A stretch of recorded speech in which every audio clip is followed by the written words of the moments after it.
জুলাইকে আমাদের একটি পরিপূর্ণ বিপ্লবের রূপ দিতে হবে।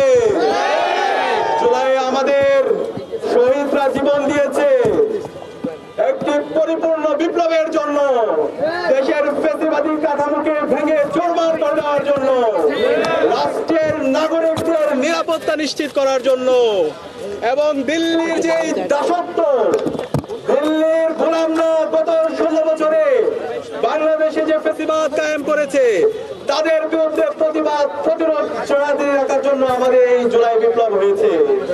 এই নতুন বাংলাদেশে জুলাই যে প্রজন্ম তৈরি হয়েছে সেই প্রজন্ম আর কাউকে ভয় পায় না।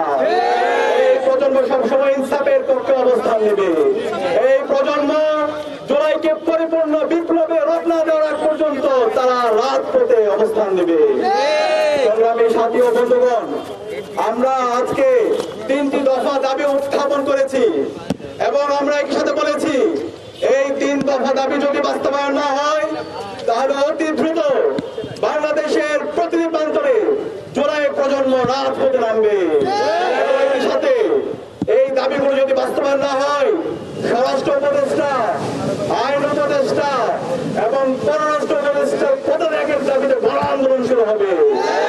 আমাদের দাবিগুলো সাংবাদিক বন্ধুদের মাধ্যমে সারা দেশের মানুষের মাঝে আমরা পাঠ করছি।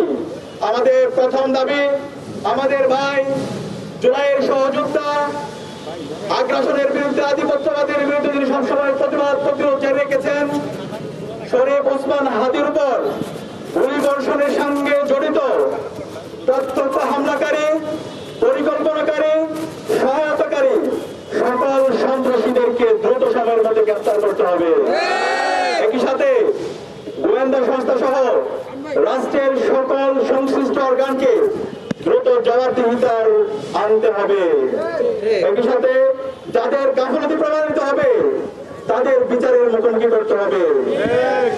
একই সঙ্গে যারা হামলায় সমর্থন জুগিয়েছে, হাদি ভাই এবং জুলাই বিপ্লবীদেরকে যারা হত্যাযজ্ঞ করেছে, সেই কালচারাল ফ্যাসিস্ট চক্রের বিরুদ্ধে সম্পূর্ণভাবে বয়কট করতে হবে।